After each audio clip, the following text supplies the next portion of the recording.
आप सभी का स्वागत है हिंदी नोबेल स्टोरी एक्सप्लेनर में।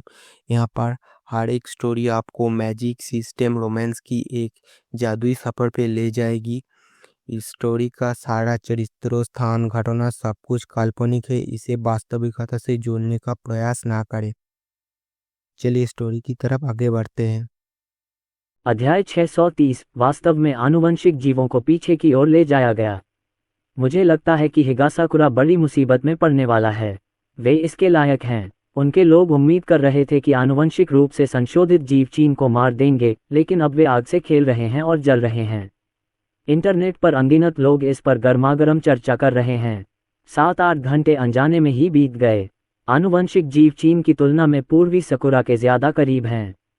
पूर्वी सकुरा के शीर्ष नेता गर्म बर्तन में चींटियों की तरह बेचैन हैं। क्या हमें चीन के सामने आत्मसमर्पण कर देना चाहिए? तोसाकुरा देश के एक बड़े व्यक्ति ने यह सुझाव दिया। समर्पण? कई अन्य बड़े लोगों ने तुरंत ही हमारी ओर घूर कर देखा। उनमें से एक बड़ा आदमी चिल्लाया, अगर आनुवंशिक जीव आ भी जाएं, तो क्या हम हार जाएंगे? ऑस्ट्रेलिया और मुख्य भूमि में अभी भी हमारे 2 मिलियन सैनिक हैं। क्या हमें अब आत्मसमर्पण कर देना चाहिए?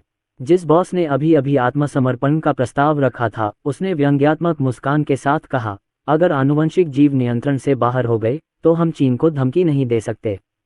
यह मत भूलिए कि हमारे देश में 240,000 यांत्रिक तेंदुए हैं।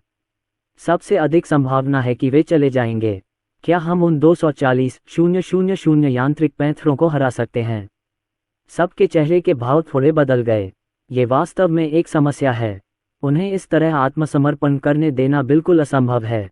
फंसा हुआ जानवर अभी भी लड़ रहा है। वे ऐसे ही हार नहीं मानना चाहते।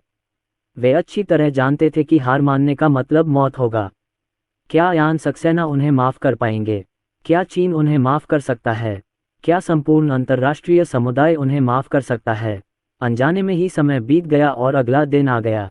अयान सक्सेना ने कोई हरकत नहीं की और पूर्वी सकुरा साम्राज्य के 2,40,000 यांत्रिक तेंदुए भी फिलहाल नहीं हिले।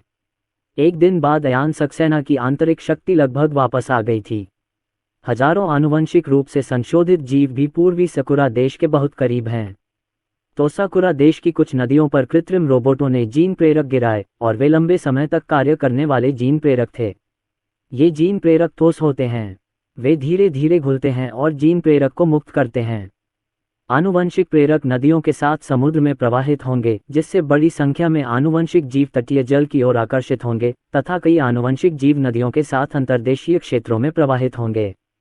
सिमरन, पूर्वी सकुरा देश में यांत्रिक तेंदुए को हिलाओ। तोसाकुरा देश के सभी सैनिकों को नष्ट कर दो। तोसाकुरा के लोग रोबोट तेंदुए पर हमला करने के समान हैं और उसी तरह मारे जाएंगे। अयान सक्सेना ने आदेश दिया। अच्छा गुरु। सिमरन ने तुरंत ही बड़ी संख्या में यांत्रिक तेंदुओं को नियंत्रित कर लिया। बैंग बैंग, टकराना। तुरंत ही पूरे तोसाकुरा देश के बड़े क्षेत्रों में युद्ध छिड़ गया और 240,000 यांत्रिक तेंदुओं ने भयंकर हमला बोल दिया। इनमें से 1,00,000 यांत्रिक तेंदुए तीसरे प्रकार के हैं। पूर्वी सकुरा देश के ज्यादातर सैनिक नए प्रशिक्षित सैनिक हैं और तीसरे प्रकार का एक यांत्रिक तेंदुआ 100 की संख्या वाले दुश्मन को आसानी से हरा सकता है। केवल ये 100,000 टाइप 3 यांत्रिक तेंदुए ही 10 मिलियन सैनिकों को हरा सकते हैं। कुल 13 मिलियन जीतना कोई समस्या नहीं है। तोसाकुरा में सैनिकों की वर्तमान संख्या 2 मिलियन है। तोसाकुरा में commander in chief Ayan Saxena के यांत्रिक तेंदुए आगे बढ़ गए हैं। वे तोसाकुरा के सभी हिस्सों से सैनिकों पर बेतहाशा हमला कर रहे हैं। मुझे नहीं लगता कि तोसाकुरा के सैनिक लंबे समय तक टिक पाएंगे। मंडेल की रिपोर्ट। युद्ध शक्ति में बहुत बड़ा अंतर है और यांत्रिक तेंदुआ मौत से नहीं डरता, लेकिन पूर्वी सकुरा देश के सैनिक डरते हैं।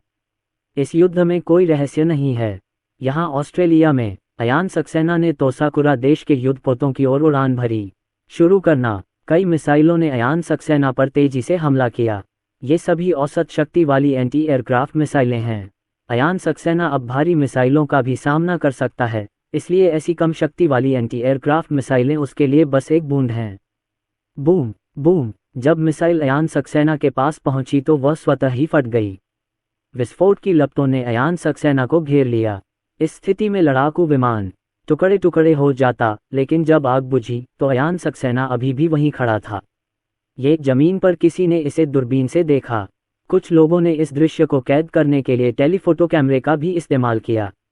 अयान सक्सेना भगवान की तरह थे, लेकिन विस्फोट में वह सुरक्षित और स्वस्थ थे।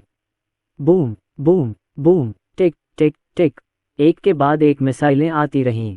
आसपास के कई युद्धपोतों ने भी विमान रोधी तोपों से हमले किए और इनमें से अधिकांश हमले अपने लक्ष्य पर लगे, लेकिन अयान सक्सेना वहीं डटे रहे और उन्होंने उन सभी का सामना किया। क्या यह अभी भी मनुष्य है? सैकड़ों मिसाइलें अयान सक्सेना पर गिरी, लेकिन उसने कोई प्रतिक्रिया नहीं दी। वह परमेश्वर है। इस दृश्य को देखकर कई लोग स्तब्ध रह गए। कुछ उपग्रहों ने आकाश में भी बहुत सारी तस्वीरें लीं। कमांडर इन चीफ, एक स्थिति है। मैंडेल जल्दी से कमांडर के कार्यालय में पहुंचे। क्या मैंडलब्रॉट? यह उपग्रह द्वारा कैप्चर किया गया था। उन्होंने तुरंत कुछ तस्वीरें कमांडर इन चीफ को सौंप दीं। अमेरिकी राष्ट्रपति ने अविश्वास से देखा। अयान सक्सेना स्थिर खड़ा रहा और बड़ी संख्या में मिसाइल हमलों को झेलता रहा। मंडेल ने सिर हिलाया। उन्होंने गहरी सांस ली और कहा, सेनापति महोदय, उन्हें ऐसा करने की कोई आवश्यकता नहीं है।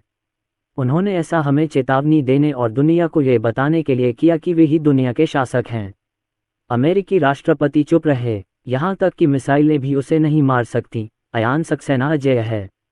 मशरूम बम अयान सक्सेना को मार सकता है। जब तीर छोड़ा जाता तो अयान सक्सेना, जो उड़ सकता था, गायब हो जाता। और अगर कोई अयान सक्सेना के खिलाफ मशरूम बम का उपयोग करने की हिम्मत करता है, तो संभवतः उसका अंतरिक्ष खजाना गर्मी भेजने के लिए मशरूम बमों से भर जाएगा। अब आप बाहर निकल सकते हैं। अमेरिकी राष्ट्रपति ने असहाय भाव से अपने हाथ हिलाए। ये खबर तेजी से इंटरनेट पर फैल गई। इस तरह के मिसाइल हमलों के बावजूद भी इसे रोका नहीं जा सका। यह आश्चर्यजनक है। संयुक्त राज्य अमेरिका की आधिपत्यवादी स्थिति समाप्त हो गई है तथा एक नए आधिपत्य का जन्म हुआ है। सभी हत्या के प्रयास रद्द किए जा सकते हैं। ग्रैंडमास्टर अर्जुन की चाल दुनिया को बताती है कि वह अजेय है। इंटरनेट पर अनगिनत लोग हैरान रह गए। अयान सक्सेना की उड़ने की क्षमता ने अनगिनत लोगों को चौंका दिया, लेकिन उड़ने में सक्षम होने का मतलब यह नहीं है कि वह अमर है। इसलिए दुश्मन को हराने के लिए उसके लिए अभी भी उम्मीद है। अब अयान सक्सेना सक्रिय रूप से दुनिया को बता रहा है कि उसे मारना असंभव है। इस तरह वे अयान सक्सेना के रिश्तेदारों और दोस्तों को निशाना बनाने से बच सकते हैं। ऐसा करने से अयान सक्सेना की मौत तो नहीं होगी, लेकिन उनके कुल या यहाँ तक कि देश के विनाश का बड़ा खतरा पैदा हो जाएगा। किए गए युद्धपोत पर मौजूद तोसाकुरा सैनिक हताश थे। अगर मिसाइलें अयान सक्सेना को नहीं मार सकती, तो हम और क्या कर सकते हैं? पुकारें। अयान सक्सेना नीचे की ओर उड़ गया। वह एक युद्धपोत के पास से गुजरा। मानसिक शक्ति ने युद्धपोत के अंदरूनी हिस्से में सिस्टम स्पेस में एक बम रखा। इस बम का वजन सैकड़ों किलोग्राम है और इसमें एक नए प्रकार का विस्फोटक भरा हुआ है। इसकी विस्फोटक शक्ति 7 या 8 टन TNT के बराबर है। बूम! जैसे ही अयान सक्सेना उड़कर दूर गया, विस्फोटक अंदर फट गए और भीषण विस्फोट ने पूरे युद्धपोत को टुकड़ों में तोड़ दिया। Boom boom! अयान सक्सेना तेज गति से उड़ता हुआ आगे बढ़ा और एक के बाद एक युद्धपोतों में विस्फोट होने लगे। कुछ ही मिनटों में एक साथ इकट्ठे हुए सभी दर्जनों युद्धपोत उड़ा दिए गए।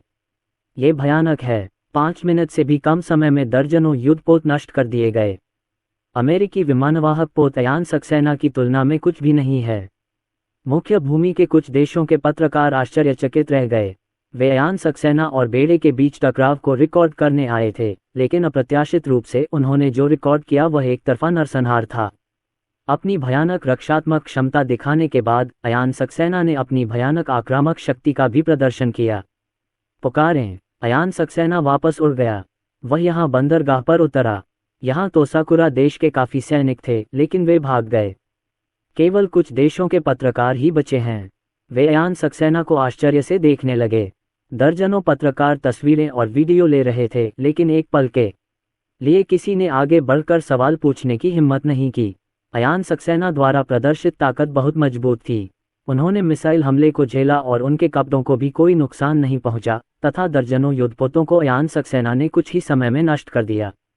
अक्सू उनकी नज़र में अयान सक्सेनारू भगवान हैं। नश्वर होने के कारण उनमें पास जाने या अनादर करने का साहस नहीं था। बाहर आओ। अयान सक्सेना ने जैसे ही यह सोचा, 3000 यांत्रिक तेंदुए प्रकट हो गए। प्रकट होते ही ये यांत्रिक तेंदुए तुरंत तेजी से और व्यवस्थित ढंग से चले गए। इतने सारे यांत्रिक तेंदुए! वाह, मास्टर अर्जुन का अंतरिक्ष खजाना बहुत बड़ा है।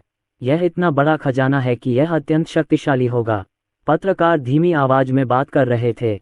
दूर से इस ओर कई नागरिक भी देख रहे थे। 3000 यांत्रिक तेंदुओं में से कुछ के चले जाने के बाद अयान सक्सेना ने 3000 और भेजे। 6000 यांत्रिक तेंदुए यहाँ की ज़मीन पर मौजूद सभी दुश्मनों का सफाया करने के लिए काफ़ी थे। पुकारें। अयान सक्सेना पत्रकारों से बिना कुछ कहे तुरंत चले गए। क्या इतने सारे यांत्रिक तेंदुओं के साथ वे लाखों सैनिकों को हरा सकते हैं? मैंने अनुमान लगाया कि इनकी संख्या 6000 होगी और ये सभी टाइप 3 इम्प्रूव्ड मैकेनिकल लेपर्ड हैं। ये एक साथ 60 विशिष्ट सैनिकों से लड़ सकते हैं। तोसाकुरा के ज़्यादातर सैनिक मूर्ख हैं। इन 6000 सैनिकों के लिए 8 लाख सैनिकों को हराना कोई समस्या नहीं है। पत्रकार इस बारे में बात कर रहे थे। वे सभी हैरान थे। अयान सक्सेना ने हवा में लड़ाकू विमान का इस्तेमाल किया। वह तुरंत दूसरे क्षेत्र में उड़ गया जहां दुश्मन इकट्ठे थे। बाहर आओ। जल्द ही हजारों यांत्रिक तेंदुए उस क्षेत्र में दिखाई देने लगे। अयान सक्सेना के अंतरिक्ष खजाने में 30,000 यांत्रिक तेंदुए थे। इन 30,000 यांत्रिक तेंदुओं को 10 से ज़्यादा जगहों पर रखने में उन्हें 2 घंटे लगे, जिनमें से ज़्यादा 6,000 तो कुछ कम से कम 1,000 या 2,000 तक थे। यांत्रिक तेंदुआ ज़ियाओबेई के नियंत्रण में तेजी से चलता है। पूर्वी चेरी देश। तोसाकुरा देश के बुजुर्गों और अन्य लोगों को अग्रिम मोर्चे से खबर मिली। दर्जनों युद्धपोत नष्ट हो गए। अयान सक्सेना ने भी बड़ी संख्या में यांत्रिक तेंदुए छोड़े और उनके सैनिक जल्दी ही मारे गए। सभी खुफिया जानकारी के अनुसार अयान सक्सेना द्वारा छोड़े गए यांत्रिक तेंदुओं की कुल संख्या लगभग 30,000 है और वे सभी उन्नत तृतीय प्रकार के यांत्रिक तेंदुए हैं। ये 30,000 यांत्रिक तेंदुए हमारी 300,000 या 400,000 लोगों से मेल खा सकते हैं। हम निश्चित रूप से ऑस्ट्रेलिया से हार जाएंगे। तोसाकुरा राष्ट्रीय सेना के एक वरिष्ठ व्यक्ति ने कड़वाहट से कहा। बाकी लोग चुप थे। अगर वे अपनी ही ज़मीन पर 2,40,000 रोबोट तेंदुओं का सामना करेंगे तो भी वे हार जाएंगे। उनकी उम्मीद कहाँ है? क्या हमारे मूल जीव हमारे द्वारा नियंत्रित किए जा सकते हैं? किसी ने पूछा। कुछ लोगों की आंखों में आशा दिखी। यदि हम उन पर नियंत्रण कर सके तो अभी भी आशा है। इस संबंध में संचार प्रभारी व्यक्ति ने अपना सिर हिलाते हुए कहा, अभी कोई उम्मीद नहीं है। प्रोफेसरों को अभी भी कड़ी मेहनत करने की ज़रूरत है। डिंग डिंग। तभी एक समर्पित फ़ोन लाइन बज उठी। ये फ़ोन इंटरनेट से जुड़ा नहीं है और बाहर से केवल एक ही फ़ोन से कॉल किया जा सकता है, इसलिए ये काफ़ी सुरक्षित है। नमस्ते, श्री तोसाकुरा ने फ़ोन का उत्तर दिया। फ़ोन के दूसरी तरफ मौजूद व्यक्ति कांपते हुए बोला, मास्टर जी, हमारे तट पर बड़ी संख्या में नौटंकीबाज आ गए हैं और उनमें से कई नदी में घुस गए हैं। कई हमले हुए हैं। श्री डोंगबिंग गोगे की अभिव्यक्ति बदल गई। सर, हमें संदेह है कि ऑस्ट्रेलिया के मूल जीव भी वापस आ गए हैं। वे अब लापता हैं। डोंगबिंग गोगे ने गंभीर भाव से फ़ोन रख दिया। दोस्तों, न केवल आदिम जीव वापस आ गए हैं, बल्कि वे हम पर हमला भी कर रहे हैं और वे पूरी तरह से नियंत्रण से बाहर हो गए हैं। हमें कोई उम्मीद नहीं है। तोसाकुरा कंट्री पवेलियन के बूढ़े आदमी ने गंभीर स्वर में कहा। सबको ठंड लग रही है। क्या वे आत्मसमर्पण करने को तैयार हैं? उन्होंने पूरे ऑस्ट्रेलिया पर कब्जा करने की कोशिश में करोड़ों सैनिकों की भर्ती की है। इन सैनिकों ने ऑस्ट्रेलिया के खिलाफ जघन्य अपराध किए हैं। अगर वे आत्मसमर्पण करते हैं तो उन पर मुकदमा चलाया जाएगा। उनका क्या हश्र होगा। लेकिन यदि वे आत्मसमर्पण नहीं करते हैं तो उनमें से अधिक लोग मर जाएंगे और यह निरर्थक हो जाएगा। सभी लोग कृपया मतदान करें। आत्मसमर्पण के लिए अपना हाथ उठाओ। श्री डोंगबिंग ने गहरी सांस ली। वहां उपस्थित सभी लोगों ने चुपचाप अपने हाथ ऊपर उठाए। अगर अभी भी उम्मीद होती तो ज़्यादातर लोग हार नहीं मानते, लेकिन अब उन्हें कोई उम्मीद नज़र नहीं आ रही। आनुवंशिक जीव विज्ञान का तुरुप का पत्ता पूरी तरह से बेकार है। पुकारना। श्री डोंगबिंग गोगे ने गंदी सांस छोड़ी। सब लोग, चलो बाहर चलें और आत्मसमर्पण की घोषणा करें। सभी लोग भूमिगत अड्डे को छोड़ने के लिए तैयार हो गए। जल्द ही वे लिफ्ट में थे। लिफ्ट अनुत्तरदायी थी। अचानक सभी के दिलों में कुछ अशुभ पूर्वाभास होने लगे। उन्होंने तुरंत सीढ़ियों के रास्ते पैदल ही निकलने का फैसला किया, लेकिन बाहर पहुंचने से पहले ही उन्हें पता चला कि रास्ता बंद था। मुझे नहीं मालूम कि सड़क कब उड़ गई। अयान सक्सेना नहीं चाहता कि हम इतनी जल्दी आत्मसमर्पण कर दें। वह हम में से और लोगों को मारना चाहता है। जल्दी करो और बाहर के लोगों से रास्ता साफ करने को कहो। सभी लोग बेस पर वापस लौटे और फ़ोन करने की कोशिश की तथा बाहर किसी से संपर्क साधने के लिए कहने की कोशिश की, लेकिन जिस फ़ोन पर अभी अभी डायल किया गया था वह अब कनेक्ट नहीं हो रहा था। तोसाकुरा कोकोकाकू का बूढ़ा आदमी बहुत बदसूरत दिखता था। यदि वे आत्मसमर्पण नहीं करते तो युद्ध जारी रहता और उनके अपने देश और ऑस्ट्रेलियाई सैनिकों का नरसंहार हो जाता। वे सभी सैनिक युवा और मजबूत हैं। उन्होंने कुल 10 मिलियन सैनिकों की भर्ती की। जब इतने सारे युवा मर रहे हैं तो उनके देश का भविष्य कहाँ है? संयुक्त राज्य अमेरिका, 30,000 यांत्रिक तेंदुए। संयुक्त राज्य अमेरिका के राष्ट्रपति ने अविश्वास से उसकी ओर देखा। मंडेल ने सिर हिलाया और कहा, अगर कोई त्रुटि है भी तो अंतर ज्यादा नहीं है। हमारी गणना के अनुसार अयान सक्सेना के अंतरिक्ष खजाने का आंतरिक स्थान लगभग 10,000 घन मीटर है। ये और भी बड़ा हो सकता है। यूनाइटेड स्टेट्स के राष्ट्रपति, उसने भौहें चढ़ाईं। 30,000 यांत्रिक तेंदुए अगर 160 के बराबर है तो ये 10 लाख 8 लाख सैनिकों के बराबर है। इस परिणाम ने उसे चुप करा दिया। उनके देश में सैनिकों की संख्या 1.4 मिलियन है। मंडेल ने कहा, अयान सक्सेना ने जानबूझकर ऐसा किया। एक और, वह पूर्वी सकुरा साम्राज्य के बचे हुए सैनिकों को जल्दी से खत्म करना चाहता था। दूसरी ओर, वह दुनिया को अपनी ताकत का और प्रदर्शन भी करना चाहता था। वह हमारे प्रभुत्व को और कमजोर कर रहा है। अमेरिकी राष्ट्रपति का मुंह खुला का खुला रह गया। वहां भी एक घटिया आधिपत्य है। अयान सक्सेना ने अपने भौतिक शरीर से मिसाइलें उठाईं और दर्जनों युद्धपोतों को आसानी से नष्ट कर दिया। उसने अंतरिक्ष के खजाने से 30,000 यांत्रिक तेंदुओं को बाहर निकाला। अब से संयुक्त राज्य अमेरिका का आधिपत्य पूरी तरह से समाप्त हो गया। चीन, हर तरह की खबरें हर जगह हैं। मास्टर अर्जुन बहुत शक्तिशाली हैं। मैं मास्टर अर्जुन की इतनी ताकतवर होने के लिए प्रशंसा करता हूँ। वह पहले भी अपनी ताकत दिखाए बिना नहीं रह सकते। मास्टर अर्जुन, अगर मैं नहीं छिपूंगा तो मैं इसे कैसे प्राप्त कर सकता हूँ? अगर मैं नहीं छिपूंगा तो तोसाकुरा देश इस तरह कैसे बाहर निकल सकता है?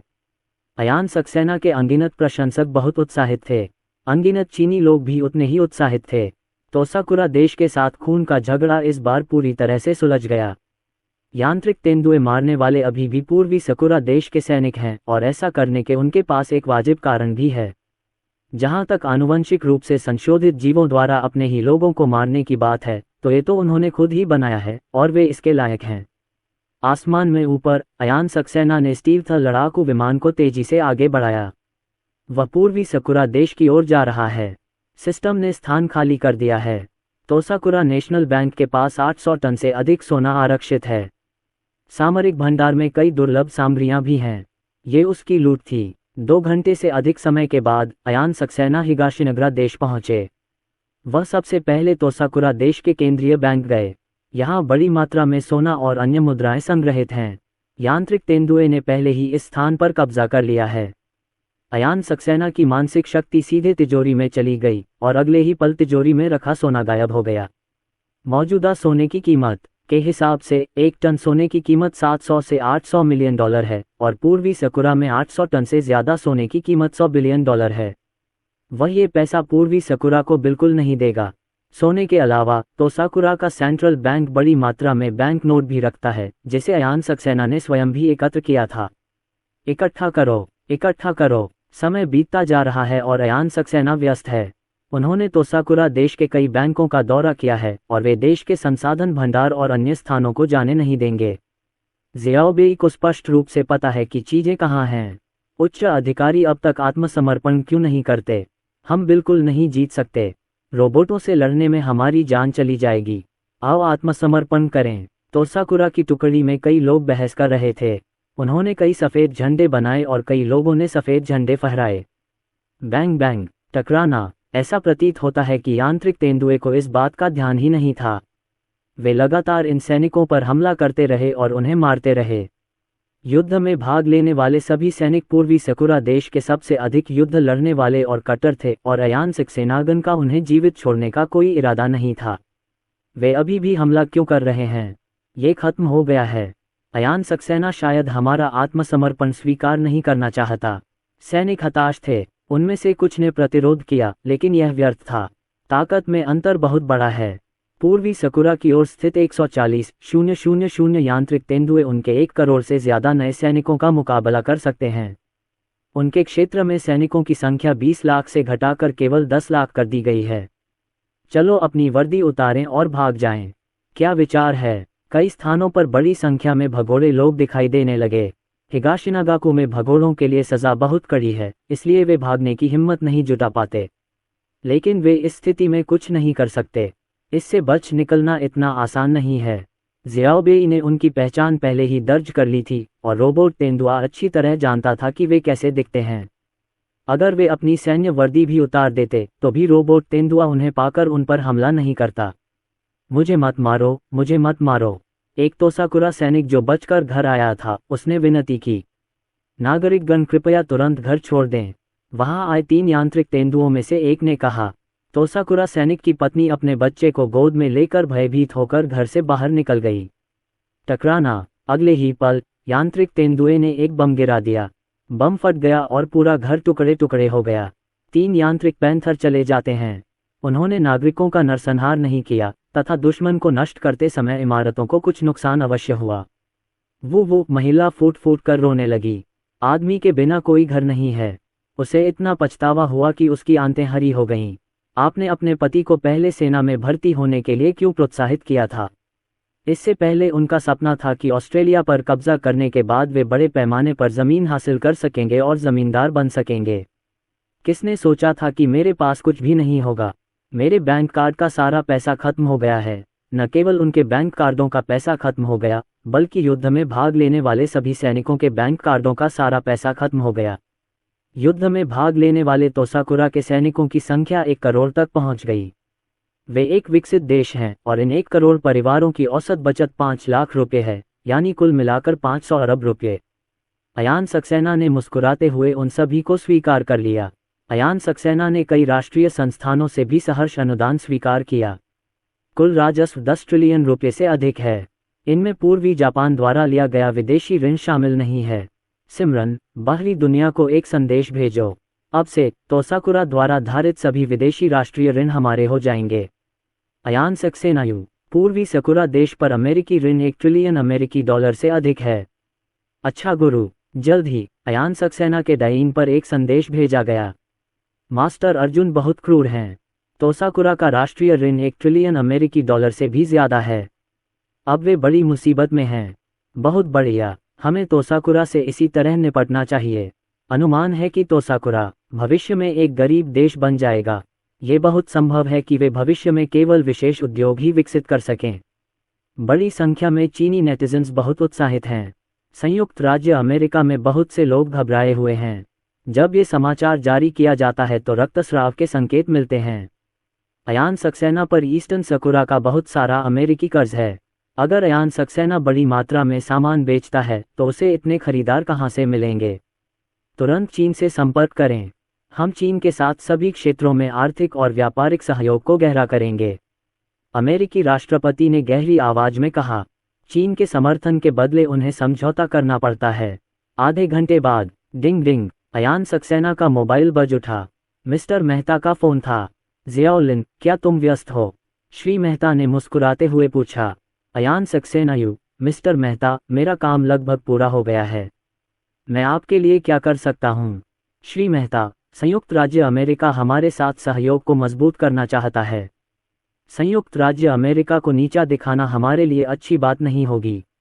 देखिए, हमारा अमेरिका के साथ कोई खूनी झगड़ा नहीं है। अयान सक्सेना ने हंसते हुए कहा। मिस्टर मेहता, मुझे पता है। आप उन्हें बता दीजिए कि फिलहाल मेरी बड़े पैमाने पर चावल बेचने की कोई योजना नहीं है, लेकिन उन्हें ये जानना होगा कि उन्हें क्या करना चाहिए और क्या नहीं करना चाहिए।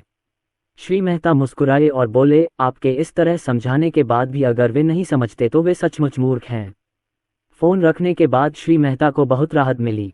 यद्यपि अयान सक्सेना बहुत शक्तिशाली है, फिर भी वह विनम्र और शिष्ट है। उन्होंने बलपूर्वक विश्व पर प्रभुत्व स्थापित करने के बारे में भी नहीं सोचा। 3 दिन पलक झपकते ही बीत गए। युद्ध में भाग लेने वाले तोसाकुरा के लगभग सभी सैनिक मारे गए। कुछ सैनिकों ने अपनी वर्दी उतार दी और छिप गए, लेकिन वे केवल कुछ समय के लिए ही छिप सकते थे, हमेशा के लिए नहीं। मृत्यु अवश्यंभावी थी। तोसाकुरा देश में अराजकता है। सैनिक तो मर गए, लेकिन आनुवंशिक जीव बच गए। कई बार आनुवंशिक जीवों ने नागरिकों पर हमला किया। तोसाकुरा साम्राज्य ने लाखों आनुवंशिक रूप से संशोधित जीवों का निर्माण किया है, और ये आनुवंशिक रूप से संशोधित जीव उनमें से कई को मार देंगे। पापा, अयान सक्सेना घर लौट आया। अनिंदिता सक्सेना और लिन डोंग्याओ खुशी से उसकी ओर दौड़े। अयान सक्सेना ने उन्हें उठाया और उनमें से प्रत्येक को 2 बार चूमा। शिक्सी, डोंग डोंग, क्या आप लोग घर पर अच्छा व्यवहार करते हैं? अयान सक्सेना मुस्कुराया। अनिंदिता सक्सेना हंसी और बोली, पिताजी, मैं ठीक हूँ। मेरा भाई ठीक नहीं है। वह घर में इधर उधर भागता रहता है और हर जगह उत्पात मचाता रहता है। बहन, मेरे पास कोई नहीं है। लिन डोंग्याओ ने अपना छोटा सा मुंह बनाया। अयान सक्सेना मुस्कुराया, डोंग डोंग, मुझे अपनी बहन की बात पर यकीन है।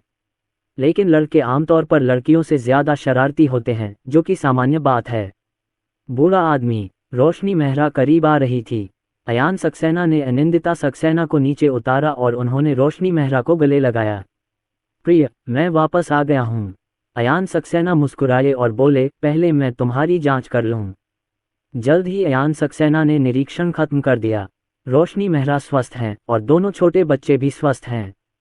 तो फिर बस धैर्यपूर्वक उनके जन्म की प्रतीक्षा करें। बूढ़े आदमी, क्या ये खत्म हो गया? रोशनी मेहरा ने पूछा। अयान सक्सेना ने सिर हिलाया, यह मूलतः खत्म हो चुका है। पूर्वी सकुरा ने अभी तक अपने आत्मसमर्पण की घोषणा नहीं की है, लेकिन इससे कोई फर्क नहीं पड़ता कि वे ऐसा करते हैं या नहीं। उनके पास अब कोई सेना नहीं है। उनके पास अब कोई युद्धपोत, विमान या ऐसा कुछ भी नहीं है। पूर्वी चेरी देश, तोसाकुरा कोकुगाकु और उसके साथियों को अंततः बचा लिया गया। अब बाहर क्या स्थिति है? हमारे कितने लड़ाके बचे हैं? तोसाकुरा सेना के एक बड़े अधिकारी ने अधीरता से पूछा। जिस व्यक्ति से पूछताछ की जा रही थी, उसने कड़वाहट से कहा, चले गए, सब चले गए। हमारे सभी ऑस्ट्रेलियाई और स्थानीय योद्धा चले गए। वे सभी अयान सक्सेना के यांत्रिक तेंदुओं द्वारा मारे गए। जो बड़े लोग बाहर आए, उन्हें इस बात पर विश्वास नहीं हुआ। एक अन्य बॉस ने पूछा, ये कैसे संभव है? क्या हमारे लोग आत्मसमर्पण नहीं करेंगे? वे कैसे मारे जा सकते हैं? उस व्यक्ति ने कहा, यांत्रिक तेंदुए आत्मसमर्पण स्वीकार नहीं करते। हमारे लोगों ने आत्मसमर्पण के लिए सफ़ेद झंडा फहराया, लेकिन वे फिर भी हमला करते रहे। हमने अपनी सैन्य वर्दी उतार दी और घर में छिप गए, लेकिन वे फिर भी हम पर हमला करने आए। और घर में छिपे रोबोट तेंदुए ने घर को उड़ा भी दिया। सब लोग, आत्मसमर्पण स्वीकार न करना हृदय विदारक है। बूढ़े आदमी का चेहरा पीला पड़ गया। तो क्या हम सभी 1 करोड़ लोग जो सेना में भर्ती हुए थे, मर गए? आदमी ने सिर हिलाकर कहा, लगभग सभी मर चुके हैं, और उनके पास बैंक में कोई पैसा नहीं बचा है। श्री डोंगिंग गोगे की अभिव्यक्ति बदल गई। अयान सक्सेना ने उनके सारे पैसे ट्रांसफर कर दिए। उस आदमी ने कहा, हाँ, युद्ध में भाग लेने वाले सभी लोगों के बैंकों में जमा सारा पैसा लगभग खत्म हो चुका है। हमारे खजाने का सोना भी खत्म हो चुका है। अयान सक्सेना ने यह भी घोषणा की कि हमारे सभी राष्ट्रीय ऋण उनके हैं। श्री तोसाकुरा कोकुगाओ की आंखें चौड़ी हो गईं। वह इस पर विश्वास नहीं कर सका। यही बात बाकी लोगों पर भी लागू होती है। अगर वे चीन से लड़ते तो हारने पर आत्मसमर्पण कर सकते थे और उनके सैनिकों का पैसा और उनके देश का पैसा वापस मिल जाता। लेकिन अयान सक्सेना से लड़ने के बाद उन्होंने सब कुछ खो दिया। लोग मारे गए, व्यक्तिगत धन और राष्ट्रीय धन दोनों को स्थानांतरित कर दिया गया। ऐसी स्थिति में भविष्य में पैसा कमाने के लिए वे क्या करेंगे? वे एक द्वीपीय देश हैं जहां संसाधन कम हैं, लेकिन आबादी बहुत ज्यादा है। अगर उनके पास खाना खरीदने के लिए पैसे न हो तो वे अपना पेट भी नहीं भर सकते। और क्या? किसी ने दांत पीसते हुए पूछा। उस व्यक्ति ने कहा, जिस फैक्ट्री में हमने हथियार बनाने में मदद की थी, वह नष्ट हो गई और उनके बैंक में जमा पैसा भी खत्म हो गया। न केवल कंपनी के खाते में जमा पैसा खत्म हो गया है, बल्कि शेयरधारकों और कर्मचारियों का पैसा भी खत्म हो गया है। देश भर में अब बड़ी संख्या में मूल जीव मारे जा रहे हैं। देश भर में मारे गए लोगों की संख्या 10,000 से अधिक हो सकती है। सब लोग, वे सभी बहुत बदसूरत लग रहे थे। अयान सक्सेना ने उन्हें बहुत कड़ी सजा दी। हथियार बनाने वाली कंपनी के सभी कर्मचारियों को कड़ी सजा दी गई। टहलना, मास्टर डोंगिंग गोगे ने दांत पीसते हुए कहा। जल्द ही उनकी मुलाकात बाहर उच्च पदस्थ लोगों से हुई। इसके अलावा और क्या है? श्री तोसाकुरा ने गहरी सांस ली और पूछा। जिस व्यक्ति से पूछताछ की जा रही थी, उसका नाम मित्सुई आओकी था। उसने कहा, सर, हमारी विभिन्न सरकारी एजेंसियों का सारा पैसा खत्म हो गया है। सभी स्तरों पर सरकारी खातों में जमा पैसा कहीं और भेज दिया गया है। अब विनिमय दर भी तेजी से गिर गई है। तोसाकुरा कोकुकोकु का बूढ़ा आदमी कांप उठा और पूछा, वर्तमान विनिमय दर क्या है? यदि विनिमय दर गिरती है तो उन्हें आयात पर अधिक धन खर्च करना पड़ेगा और उन्हें खाने की भी समस्या हो सकती है। $1 नकद को 10 दिनों में $3 में बदला जा सकता है। डोंगिंग गोगे का बूढ़ा आदमी हक्का बक्का रह गया। युद्ध से पहले ही यान की विनिमय दर में काफ़ी गिरावट आ चुकी थी, लेकिन उस समय यह 140 से 1:1 के अनुपात में थी। युद्ध शुरू होने पर यह 20% से ज़्यादा गिर गई थी और अब ये 350% तक गिर चुकी है। अब वे अपने पैसे के लायक नहीं रहे। उनकी विदेशी मुद्रा भी अयान सक्सेना ने छीन ली। बड़े बड़े लोगों के सिर चकराने लगे। उन्हें पता था कि वे तो बचेंगे नहीं, लेकिन देश और राष्ट्र को तो चलना ही है। बिना पैसे वाले लोगों का क्या होगा? और कुछ तोसाकुरा कोकोकाकू के बूढ़े आदमी ने कांपती आवाज में कहा।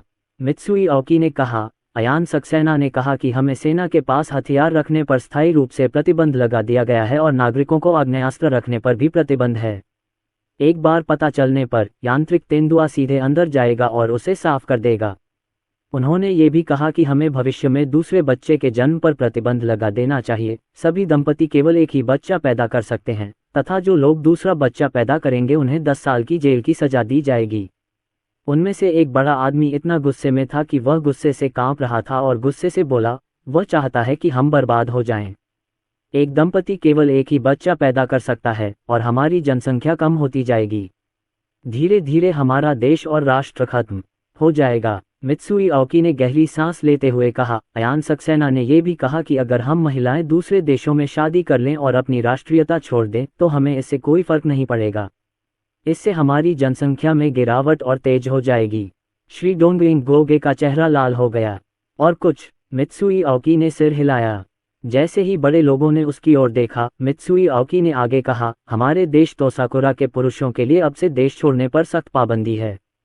जो लोग पहले ही देश छोड़ चुके हैं उन्हें 1 महीने के अंदर वापस लौटना होगा। यदि आप अपने देश नहीं लौटते हैं तो आपको स्वदेश वापसी में अन्य देशों के साथ सहयोग करना होगा। यदि आप छिपते हैं और अपने देश लौटने से बचने की कोशिश करते हैं तो पकड़े जाने पर आपको जबरन स्वदेश भेज दिया जाएगा और आपको 20 साल तक की जेल हो सकती है। हर कोई अचंभित था। उनमें से कुछ के बेटे अब विदेश में रहते हैं और उन्होंने सोचा कि उनकी मृत्यु के बाद भी उनका वंश चलता रहेगा। अप्रत्याशित रूप से अयान सक्सेना ने सभी लोगों को वापस जाने को कहा। महिलाओं पर कोई सीमा नहीं है, लेकिन पुरुषों पर एक सीमा है। संसाधन कम है और वे यह अनुमान लगा सकते हैं कि भविष्य में जब उनकी शादी होगी तो उनकी महिलाएं घर छोड़कर चली जाएंगी और उनके बच्चों की संख्या कम होती जाएगी। बेहद क्रूर, मास्टर डोंगरिंग गोगे ने दांत पीसते हुए कहा। अयान सक्सेना ने उनके नागरिकों का नरसंहार नहीं किया, लेकिन ये तरीका उनके आधे नागरिकों का नरसंहार करने से भी ज्यादा क्रूर था। उनका देश और राष्ट्र धीरे धीरे नष्ट हो जाएगा। और कुछ? एक बड़े बॉस ने पूछा। मित्सुई ओकी ने सिर हिलाया और आगे कहा, इसके अलावा किसी भी देश को हमारे देश में निवेश करने की अनुमति नहीं है और वे हमारे देश को बेचे जाने वाले खाद्य पदार्थों पर 2 गुना टैरिफ लगाएंगे। खाद्य टैरिफ से प्राप्त धन उनके नुकसान की भरपाई के रूप में काम आएगा। तोसाकुरा कंट्री पवेलियन के बुजुर्ग, उनकी अनाज आत्मनिर्भरता दर आधी भी नहीं है और उन्हें अनाज आयात करना पड़ता है। यह एक कठोर मांग है और उन्हें इसे खरीदना ही पड़ता है, भले ही कीमत दोगुनी हो जाए। अयान सक्सेना उनका मांस काट रहा है और उसे उनका खून बहाना जारी रखना है। उन्होंने सोचा था कि अगर वे युद्ध हार गए तो ज़्यादा से ज़्यादा कुछ पैसा गंवा देंगे, जो कि युद्ध जीतने के भारी फायदों की तुलना में जोखिम उठाने लायक था। हालांकि उन्होंने यह नहीं सोचा था कि युद्ध हारना इतना दुखद होगा। अयान सक्सेना बहुत क्रूर था। अयान सक्सेना को हमसे क्या चाहिए? एक बड़े बॉस ने पूछा। मित्सुई ओकी ने अपना सिर हिलाया। अयान सक्सेना ने ऐसा नहीं कहा। तोसाकुरा कोकोगे के बूढ़े व्यक्ति ने गहरी आवाज में कहा, देश की ऐसी हालत में क्या आपको लगता है कि हमारा परिवार हमें जाने देगा? न केवल हम, बल्कि हमारा पूरा परिवार खत्म हो जाएगा। वह चाहता है कि हम पूरी तरह से टूट जाएं। हर किसी को अपनी रीढ़ में ठंडक महसूस हुई। श्री तोसाकुरा ने पूछा, अंतर्राष्ट्रीय समुदाय क्या कहता है? मित्सुई ओकी, पूरी दुनिया ने इसकी प्रशंसा की। दुनिया के सभी देश अयान सक्सेना के समाधान से सहमत हैं। दुनिया भर के कई गणमान्य व्यक्ति चीन जाने की तैयारी कर रहे हैं। एक बड़े आदमी ने पूछा, चीन क्यों जाएं? मित्सुई ओकी ने कहा, रोशनी मेहरा जल्द ही मर जाएगी। उन्हें इस अवसर का उपयोग अयान सक्सेना को खुश करने के लिए उपहार भेजने के लिए करना चाहिए। तोसाकुरा साम्राज्य के वृद्ध व्यक्ति ने कांपते हुए कहा, सब लोग, हमने अपने देश और राष्ट्र को निराश किया है। आइए हम सार्वजनिक रूप से आत्मसमर्पण की घोषणा करें और फिर माफी मांगने के लिए एक साथ आत्महत्या कर लें। पूर्वी चेरी देश। एक विशाल लाइव प्रसारण कक्ष में 3 कैमरे लगाए गए थे जो 3 अलग अलग दिशाओं से लाइव प्रसारण कर रहे थे। कैमरा उस स्थान की ओर इशारा कर रहा था जहां जमीन मोटे सफ़ेद कपड़े से ढकी हुई थी। बूढ़े आदमी, क्या वे आत्महत्या करने की योजना बना रहे हैं? रोशनी मेहरा ने कहा। वे अपने फ़ोन पर लाइव प्रसारण देख रहे थे। अयान सक्सेना ने सिर हिलाया और कहा, ऐसा ही होना चाहिए। लेकिन वे आत्मसमर्पण करें या आत्महत्या करें, यह महत्वपूर्ण नहीं है। उन्हें अपने किए की कीमत ज़रूर चुकानी पड़ेगी। दुनिया भर में कई लोगों ने इसका सीधा प्रसारण देखा। सबसे पहले सफ़ेद कपड़े पर तोसाकुरा गुरु आए। उन्होंने पारंपरिक तोसाकुरा पोशाक पहनी हुई थी और हाथ में एक चाकू पकड़े हुए थे। मैं तोसाकुरा कोकुगाकू का बुजुर्ग हूँ। मैं घोषणा करता हूँ कि पूर्वी सकुरा बिना शर्त आत्मसमर्पण करता है। मैं ऑस्ट्रेलिया पर हमला करने और बड़ी संख्या में ऑस्ट्रेलियाई लोगों की हत्या के लिए जिम्मेदार हूँ, लेकिन हमारे पूर्वी सकुरा में अनगिनत लोग निर्दोष हैं। मुझे उम्मीद है कि अंतर्राष्ट्रीय समुदाय उनके साथ उचित व्यवहार करेगा। ये कहने के बाद मास्टर तोसाकुरा ने अपनी तलवार खींच ली। उसने अपना पेट रगड़ा। रोशनी मेहरा का चेहरा थोड़ा बदल गया। बूढ़े आदमी, वे सचमुच क्रूर हैं। वे इतने क्रूर हैं जबकि मैं आपके सामने लेटी हूँ। अयान सक्सेना ने रोशनी मेहरा के गालों पर चुटकी काटते हुए कहा, मूर्ख बीवी, क्या तुम्हें लगता है कि वे इसे सहन कर सकते हैं? उन्होंने ज़रूर बेहोशी की दवा ली होगी, इसलिए इतना दर्द नहीं हुआ। क्या ऐसा है? रोशनी मेहरा को अचानक एहसास हुआ। अयान सक्सेना ने कहा, डोंगयिंग देश में कुछ लोग वास्तव में बहादुर हैं और एनेस्थीसिया का उपयोग नहीं करते हैं, लेकिन उनके वरिष्ठ अधिकारियों में निश्चित रूप से साहस नहीं है। समय सेकंड दर सेकंड बीतता गया। बाकी लोग एक एक करके कैमरे के सामने आए और सभी ने माफ़ी मांगने के बाद चाकू मारकर आत्महत्या कर ली। वे वास्तव में मरना नहीं चाहते, लेकिन वे जानते थे कि उनके पास कोई रास्ता नहीं है। यदि वे आत्महत्या कर लें और माफ़ी मांग लें तो जनता का गुस्सा कम हो जाएगा और उनके परिवार के कुछ सदस्य जीवित बच सकेंगे। अन्यथा उनके परिवार के सभी पुरुष मारे जाएंगे और उनके परिवार की महिलाओं को संभवतः पुरुषों की तुलना में कहीं अधिक कष्ट सहना पड़ेगा। बूढ़े आदमी, पूर्वी सकुरा देश की समस्या हल हो गई है। अब चिंता की कोई बात नहीं है, है ना? रोशनी मेहरा ने पूछा। अयान सक्सेना ने मुस्कुराते हुए कहा, इसमें भावुक होने जैसी कोई बात नहीं है। हम हितों के लिए अमेरिका से प्रतिस्पर्धा कर रहे हैं। हम इससे निपटने के लिए आर्थिक साधनों का इस्तेमाल कर सकते हैं। अमेरिका, जो हमारे लिए जान का खतरा नहीं है, लेकिन देश पर दबाव डाल सकता है, लोगों के लिए बुरा नहीं हो सकता। अब से मुझे ये काम ठीक से करना होगा। रोशनी मेहरा ने असमंजस में पूछा, क्या हो रहा है? अयान सक्सेना ने मुस्कुराते हुए कहा, बेशक, बच्चे की देखभाल करना ही मेरा काम है। मैं पूर्णकालिक पिता हूं और बच्चे की देखभाल करना मेरा काम है। लगभग एक सप्ताह में 2 छोटे बच्चे बाहर आ जाएंगे। जब मेरे 4 बच्चे हो जाएंगे तो मेरे पास इन छोटे बच्चों की देखभाल करने का समय नहीं होगा। रोशनी मेहरा मुस्कुराए। डिंग डिंग, अयान सक्सेना का सेल फोन बजा। ये श्री जियांग थे जिन्होंने फ़ोन किया था। अयान सक्सेना ने फ़ोन उठाया और पूछा, मिस्टर जियांग, क्या हाल है? फ़ोन के दूसरी ओर जियांग लाओ ने मुस्कुराते हुए कहा, अर्जुन सक्सेना, पूर्वी सकुरा देश से लाइव प्रसारण चालू है, क्या आपने इसे देखा? मेरे पास है, अयान सक्सेना ने कहा। जियांग लाओ ने गंभीरता से कहा, अर्जुन सक्सेना, धन्यवाद। देश की ओर से मैं आपके प्रति कृतज्ञता व्यक्त करता हूँ। हमारे अनगिनत बलिदानी सैनिकों और नागरिकों को अंततः शांति मिली है। श्री जियांग, आपका स्वागत है। हमारे पूर्ववर्तियों के प्रयासों के बिना हम आज कैसे प्राप्त कर सकते थे? अयान सक्सेना ने कहा। श्री जियांग, अर्जुन सक्सेना, देश आपको यानहुआंग पदक से सम्मानित करेगा। इसके अलावा नोबेल समिति ने हमसे संपर्क किया है और कहा है कि वे आपको नोबेल शांति पुरस्कार देना चाहेंगे। अयान सक्सेना ने कहा, श्री जियांग, मैं यानहुआंग पदक चाहता हूं, लेकिन जहां तक नोबेल शांति पुरस्कार की बात है, मैं उसे नहीं चाहता। मुझे ये देकर वे बस अपनी तारीफ कर रहे हैं। तब मैं अपना खुद का पुरस्कार लेकर आऊंगा। भविष्य में हम चीनियों को नोबेल पुरस्कार के लिए प्रतिस्पर्धा करने की कोई आवश्यकता नहीं है। बूढ़े जियांग की आंखें चमक उठीं। अयान सक्सेना की प्रतिष्ठा को देखते हुए उनके पुरस्कार का प्रभाव और भी अधिक होगा। पलक झपकते ही 1 सप्ताह बीत गया। पूर्वी सकुरा और ऑस्ट्रेलिया में युद्ध समाप्त हो गए और दुनिया के अन्य भागों में भी कई संघर्ष धीरे धीरे समाप्त हो गए। कई संघर्षों के पीछे अमेरिका का हाथ है।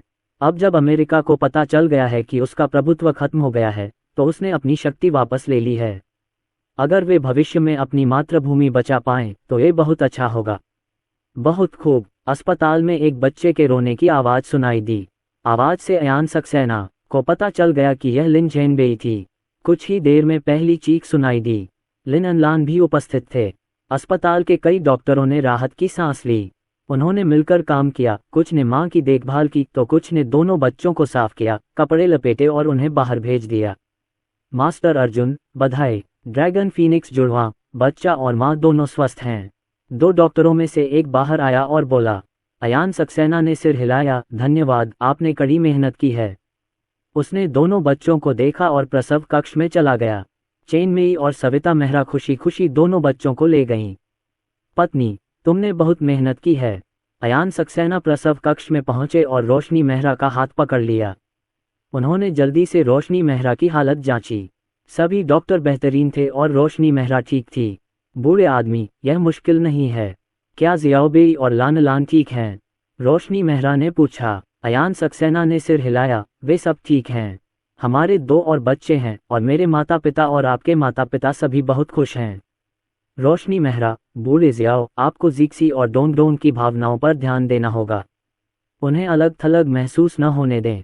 निश्चिंत रहें। अयान सक्सेना ने अपना सिर नीचे किया और रोशनी मेहरा को चूमा। मैं पहले जाने वाला हूँ, डॉक्टर लू, आपको परेशान करने के लिए क्षमा करें। चिंता मत कीजिए, मिस्टर सक्सेना। अयान सक्सेना बाहर गए और अनिंदिता सक्सेना और लिन डोंग्याओ को उठाया। शिक्सी, डोंगडोंग, क्या तुमने अपने भाइयों और बहनों को देखा है? अयान सक्सेना ने मुस्कुराते हुए पूछा। अनिंदिता सक्सेना और लिन डोंग्याओ ने सिर हिलाया। लिन डोंग्याओ ने बच्चे जैसी आवाज में कहा, पिताजी, मेरे भाई और बहन बहुत छोटे हैं, लेकिन वे बहुत प्यारे लगते हैं। अनिंदिता सक्सेना ने खिलखिलाकर कहा, डोंगडोंग, तुम पहले भी छोटे थे। डोंगडोंग, अब से तुम मेरे बड़े भाई होगे। मैं सबसे बड़ी बहन हूँ। लिन डोंग्याओ ने खुशी से कहा, मैं भी आखिरकार एक भाई हूँ। लेकिन वे मुझे अभी भाई नहीं कह सकते। अयान सक्सेना के चेहरे पर हल्की मुस्कान थी। ऐसा लगता है कि अनिंदिता सक्सेना और लिन डोंग्याओ अभी भी अपने छोटे भाई बहनों को बहुत पसंद करते हैं। 2 और भाई बहन होने का मतलब है कि उनके पास 2 और खेल साथी होंगे। 3 दिन पलक झपकते ही बीत गए। रोशनी मेहरा बिस्तर से उठ गई। सामान्य प्रसव के बाद वह जल्दी ही स्वस्थ हो गई। वह कारावास की अवधि का भी पालन नहीं करना चाहती थी। प्रसव के बाद प्रसवोत्तर अवधि वह होती है जब आपकी प्रतिरोधक क्षमता कम हो जाती है, इसलिए आपको अपने शरीर का अच्छा ध्यान रखना चाहिए। रोशनी मेहरा एक वयस्क बाघिन को एक ही मुक्के से मार सकती है। इस गर्भावस्था के दौरान उसकी प्रतिभा में बहुत सुधार हुआ है, उसकी आंतरिक शक्ति भी बहुत बढ़ गई है और उसकी शारीरिक स्थिति गर्भवती होने से पहले की तुलना में बहुत मजबूत है। श्री सक्सेना, बधाई। श्री सक्सेना, ये हमारी कंपनी के 10% शेयर हैं। ये कृतज्ञता का एक छोटा सा प्रतीक मात्र है। मुझे आशा है कि आप इसे स्वीकार करेंगे। श्री सक्सेना, मेहमान आते रहे। अयान सक्सेना उपहारों से अभिभूत थे। कुछ लोग सचमुच उपहार देने को तैयार थे। उदाहरण के लिए, सीजर परिवार, जिसने पहले उन्हें नाराज किया था, ने उन्हें सीधे तौर पर अपने परिवार के 30% शेयर दे दिए। उनकी पारिवारिक संपत्ति 300 अरब अमेरिकी डॉलर थी। 30% 900 मिलियन डॉलर है। पलक झपकते ही 3 साल बीत गए। अनिंदिता सक्सेना 8 साल से अधिक उम्र की हैं, लिन डोंग्याओ 18 साल से अधिक उम्र के हैं और 2 छोटे लड़के लिन जेनन और लिन एनलान भी 3 साल के हैं। इन चारों में आंतरिक शक्ति है। इसके अलावा अनिंदिता सक्सेना और लिन डोंग्याओ की आंतरिक शक्ति भी कम नहीं है। Bang bang. अनिंदिता सक्सेना और लिन डोंग्याओ एक दूसरे के साथ मुकाबला कर रहे थे। हालांकि वे युवा हैं, लेकिन उन दोनों के बीच का द्वंद्व फिल्मों में शीर्ष मार्शल आर्ट मास्टर्स के बीच के द्वंद्व के समान है, जिसमें उड़ती रेत और चट्टानें और शानदार गति है। बहन, आप कमाल हैं। भाई, तुम कमाल हो। लिन एनलान और लिन जेनबेई ने एक का समर्थन किया। वे किनारे से उत्साहपूर्वक देख रहे थे। अयान सक्सेना ने रोशनी मेहरा को गोद में उठा लिया और मुस्कुराते हुए देखने लगा। रोशनी मेहरा का वजन बहुत पहले ही कम हो गया था, उसकी कसरतें और भी उन्नत हो गई थीं और वह और भी खूबसूरत हो गई थी।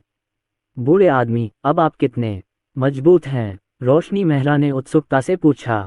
उन्होंने इन 3 सालों में कभी भी अयान सक्सेना को एक्शन करते नहीं देखा। अयान सक्सेना हल्के से मुस्कुराए। पिछले 3 वर्षों में उनकी अधिकांश प्रगति प्राचीन मार्शल आर्ट ताई ची को मजबूत करने में हुई है। यदि अनिंदिता सक्सेना न होती तो वे इतनी जल्दी सुधार नहीं कर पाते। आप अनुमान लगाएं। अयान सक्सेना मुस्कुराया। रोशनी मेहरा ने शरारत से कहा, मैं कैसे अनुमान लगा सकती हूँ? बूढ़े आदमी, कृपया मुझे बताओ। अयान सक्सेना ने मुस्कुराते हुए कहा, 3 साल पहले मैं अब 1 दर्जन को हरा सकता हूँ। प्रिय, ये तुम्हारे लिए है। अयान सक्सेना ने एक अति सुंदर अंगूठी निकाली। इतना सुंदर, ये किस तरह का रत्न है? रोशनी मेहरा ने आश्चर्य से कहा। अयान सक्सेना ने मुस्कुराते हुए कहा, मैंने इसे चांद से लिया और खुद बनाया है। रोशनी मेहरा ने अयान सक्सेना को एकटक देखा। बूढ़े आदमी, क्या तुम अकेले ही चांद पर गए थे? अयान सक्सेना मुस्कुराए और सिर हिलाया। क्या आपको ये पसंद है? अयान सक्सेना हंसते हुए रोशनी मेहरा को अंगूठी पहना रहे थे। रोशनी मेहरा ने स्नेहपूर्वक सिर हिलाया। आखिरी लम्हों में, जब रात भी खामोशी में सिमट रही थी, उसने मुस्कुराते हुए कहा, कहानियां खत्म नहीं होती, बस उनका रास्ता नया मोड़ ले लेता है। चलो मिलें ऐसी एक कहानी के साथ। वह कोई साधारण डॉक्टर नहीं है, वह कोई साधारण सीईओ नहीं है, और किस्मत अब तक का सबसे बड़ा मजाक करने वाली है। जब देसी ग्रामीण डॉक्टर अर्जुन मल्होत्रा को गेहूं के खेतों से लखनऊ की गगनचुंबी इमारतों की अराजकता में घसीटा जाता है, तो उसे इस बात का जरा भी अंदाजा नहीं होता कि उसके देहाती नुस्खे और तीखी जुबान 2 शक्तिशाली महिलाओं सीईओ अंजलि शर्मा और उसकी उग्र बहन अदिति के जीवन को उलट पुलट कर देगी। एक क्षण वह जड़ी बूटियों से पीठ दर्द का इलाज कर रहा है, अगले ही पल वह गुंडों को मार गिरा रहा है, रहस्यों को उजागर कर रहा है और कुलीन पार्टियों में तोड़फोड़ कर रहा है। 2 बहनें, एक बेहुदा डॉक्टर और एक शहर जो अपना दिमाग खोने वाला है। विस्फोटक अपहरण और भावनात्मक अराजकता से लेकर अजीब प्रेम त्रिकोण और मुंह से मुंह तक की दवा तक, ये कहानी हंसी, रहस्य, रोमांस और शुद्ध पागलपन प्रदान करती है। ये सब परंपरा बनाम आधुनिकता की एक मसालेदार अजेय कहानी में लिपटा हुआ है। वह सिर्फ शरीरों को ठीक नहीं करता, वह दिलों पर भी कब्जा करता है। Touch of destiny, the president, स प्रोटेक्टर, एक्शन, इमोशन और देसी ड्रामा से भरपूर एक अविस्मरणीय सफर के लिए तैयार हो जाए। अब स्ट्रीमिंग आज ही जाकर देखें।